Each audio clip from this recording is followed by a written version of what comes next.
High class, आज एक नया टॉपिक स्टार्ट करते हैं। एग्रीगेट डिमांड प्रीवियस टॉपिक में हम कर चुके हैं, काफी डीप क्लास थी वो, उसमें बहुत सारी बातें बताई थी मैंने।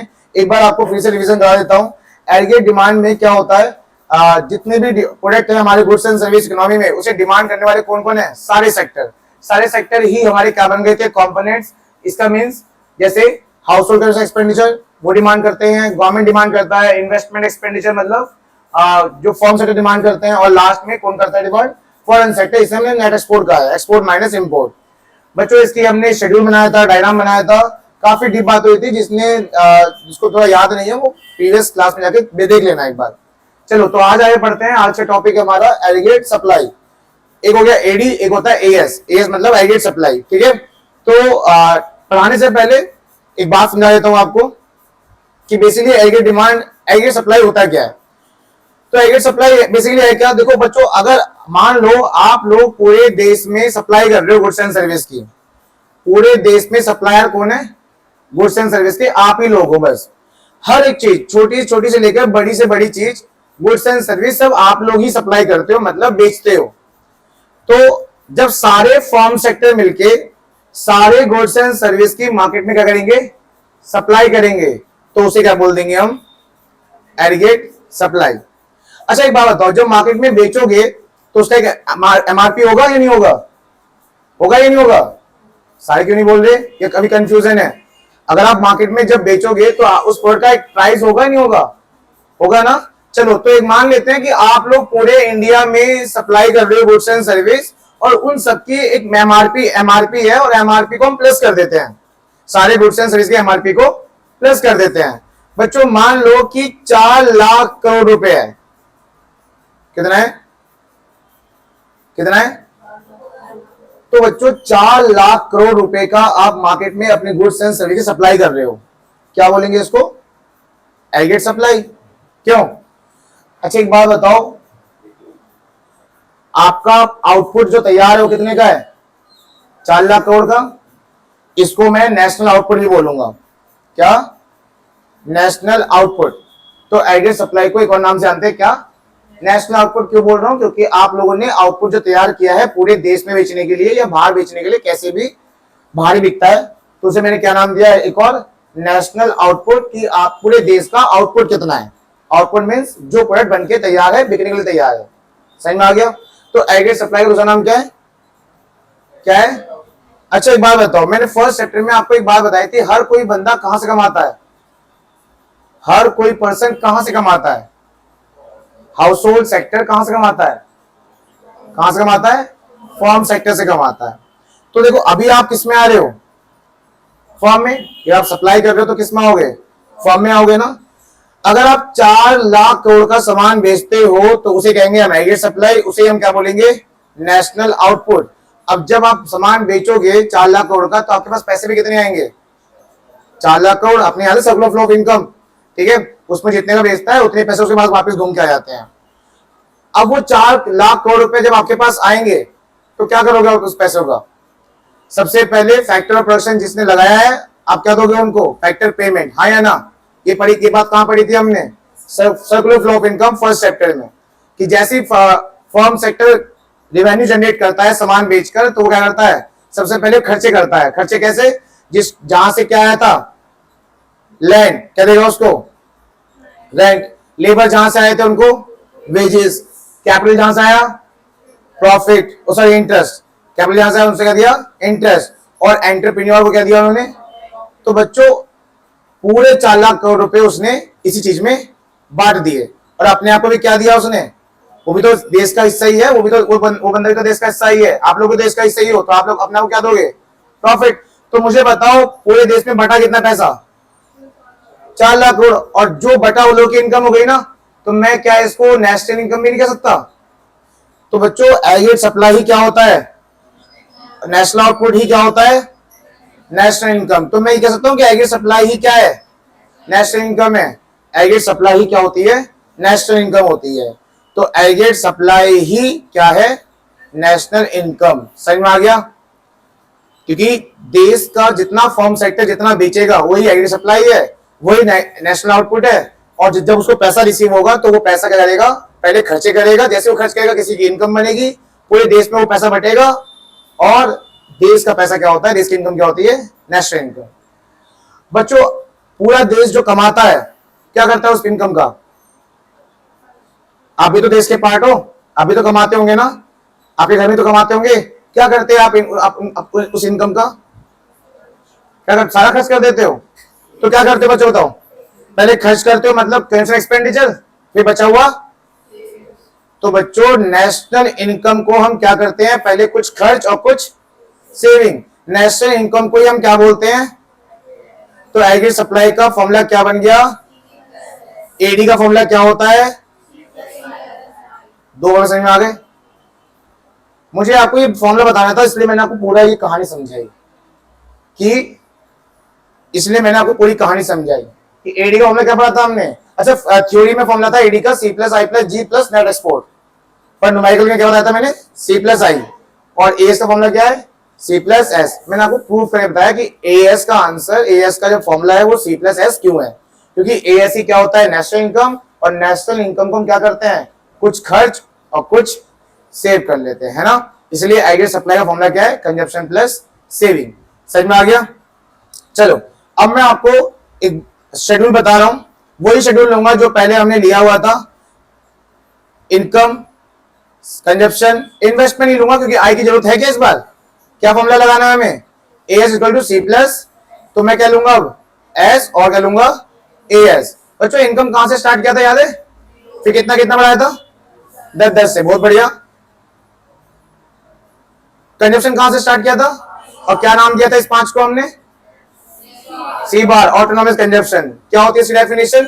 जीरो लेवल ऑफ इनकम में जो खर्च करो उसे हम ऑटोनॉमस कंजप्शन कहते हैं। फिर कितने से बढ़ाया था? 5 से 10, 15, 20, 25, 30, है ना। मुझे बताओ बच्चों पहली सेविंग कितनी आएगी?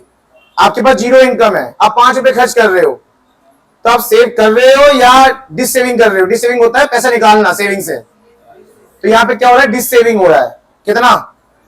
-5। आपने सेविंग नहीं किया, सेविंग होता है पैसा सेव करना, यहाँ सेविंग नहीं हो रही है, क्या हो रही है? डिस सेविंग हो रही है। डिस सेविंग होता है पैसा सेव करे हुए पैसे से निकालना। बच्चों ये -5 इसलिए तो है, इसकी वजह से है ना, बोलो। ये -5 इसी की वजह से है ना, अगर ये 5 ना होता तो ये -5 नहीं होता, है ना। जीरो इनकम पे ये 5 रुपए तुमने खर्च किए तभी तो ये -5 पहुंच गया। अगर जीरो पे खर्च ही ना करते तो ये होता कभी -5, और जीरो पे खर्च कभी नहीं होता नहीं क्या? क्या जीरो पे खर्च जीरो होता है? खर्च कभी जीरो, तो इसलिए सेविंग भी कभी मतलब ऐसे सेविंग तो हमेशा माइनस में रहेगी। अगर यहाँ पे जीरो पे कुछ खर्च कर रहे हो तो सेविंग माइनस में होगी होगी, इसको आप रोक नहीं सकते। चलो बच्चों यहाँ की सेविंग को बताओ, क्योंकि 10 रुपए इनकम में 10 रुपए खर्च कर रहे हो तो सेविंग कितनी होगी? इसे बोलते हैं बच्चों ब्रेक इवन पॉइंट, याद कर लो, इसे बोलते हैं ब्रेक इवन पॉइंट।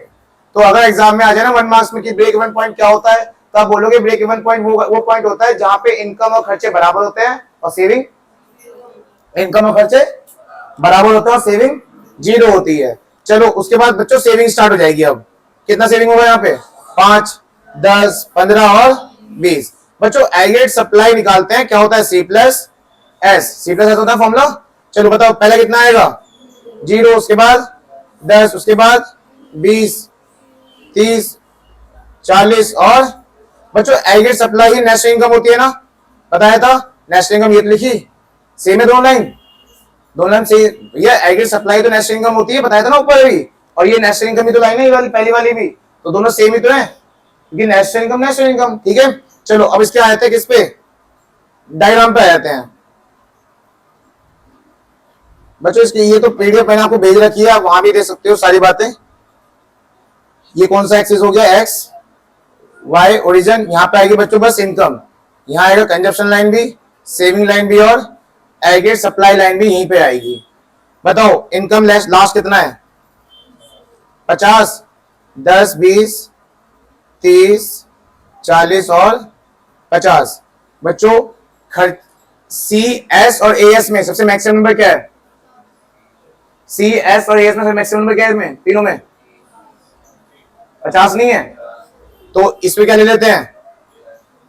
10, 20, 30, 40। बताओ बच्चों पहला लाइन कौन सी बनाए? सी लाइन है, सी लाइन पहले पढ़ चुके हैं ना हम, सी लाइन पहले भी पढ़ चुके हैं ना। कहां से स्टार्ट होता हो? कहां से स्टार्ट होगा? यहां से बच्चों, यहां से। क्यों या नहीं? यहीं से तो स्टार्ट होगा, दो यहां से, ठीक है। बताओ, 0 पे 5 दिख रहा है, 0 पे 5, फिर 10 पे 10, 20 पे 15, 30 पे 20, 40 पे 25, 50 पे 30। तो ये बन गया बच्चों हमारी कौन सी लाइन? सी लाइन। अब आते हैं कौन सी line? S line, saving line. Saving line 0 पे कितना है? तो माइनस तो है ही नहीं, तो कर दो नीचे -10। आपने पढ़ा है ना मैथमेटिक्स, तो नीचे तो होगा। बताओ, ध्यान से समझना, ध्यान से बच्चों। मैं जो लाइन बनाने जा रहा हूं उसे ध्यान से समझना, ठीक है। ये ले लेते हैं, नहीं देखो बच्चों, 0 पे कितना है? समथिंग अराउंड यहां पे होगा ना, यहां पे, फिर 10 पे यही होगा ना, यहीं पे 20 पे कितना है? 5 यहां होगा, देखो यहां 30 पे 10, यहां 40 पे 15, 50 पे 20। तो बच्चों ये कौन सी लाइन बन गई हमारी? Saving line. चलो बच्चों, कोई एक जना कोई बताए, या कोई भी जिसको आता बता दे, ये पोर्शन और इस पोर्शन में क्या फर्क है? यहां पे हो रहा है डिस सेविंग, मतलब 7 नेगेटिव में है ना, ये पोर्शन क्या कहलाया जाता है? Dissaving. और ये सेविंग। फिर ये क्या है? ये क्या है? Break even point. बताया था ना अभी पीछे, क्या होता है ब्रेक इवन पॉइंट? जहां सेविंग 0 होती है। क्यों? क्योंकि इनकम और खर्चे दोनों बराबर है। तो यही है वो पॉइंट, ब्रेक इवन पॉइंट। यही है वो पॉइंट, क्या किसका बोलते हैं इस पॉइंट को? Break even point. तो ब्रेक इवन पॉइंट बताओ, सेविंग कितनी होगी? हमेशा 0, और इनकम और खर्चे हमेशा क्या रहेंगे? देख लो एक बार, ये दिख रहा ना, इनकम और खर्चे दोनों क्या है? बराबर। और सेविंग कितनी है? एक बार बताओ, आपकी सारी इनकम और खर्च कर दोगे तो सेविंग क्या होगी? तो वही पॉइंट क्या होता है? ब्रेक इवन पॉइंट, जो कि आपको ये दिख रहा, ठीक है। क्या ये ब्रेक इवन पॉइंट? चलो अब बनाते हैं बच्चों क्या? एएस। बच्चों एएस को हम नेशनल इनकम भी बोलते हैं ना। चलो बनाते हैं अभी एएस लाइन। पिंक कलर देता हूं, pink colour, pink clips, pink clips. चलो बताओ, 0 पे कितना है? 0। तो यहां लगा दो, यहां पे इस जगह 10 पे 10, 20 पे 30 पे 40 पे 50 पे। तो बच्चों ये बन गया तुम्हारी कौन सी लाइन? As line. बोलो कौन सी लाइन है ये? एएस मतलब, एएस मतलब एग्रीगेट सप्लाई। एएस का दूसरा नाम क्या है? National income. तो ये इनकम लाइन भी बोलते हैं इसको। क्या क्या बोलते हैं? Income line. बच्चों एक और नाम बोलते हैं इसको, और एग्जाम में इसी नाम से एक बार क्वेश्चन भी आया था। पता है क्या क्या क्या लिखा मैंने? 45 डिग्री लाइन। इसको हम 45 डिग्री लाइन भी बोलते हैं, ठीक है। एग्जाम में आ जाए ना कि एक्सप्लेन 45 डिग्री लाइन, मतलब वो क्या पूछ रहा है आपसे?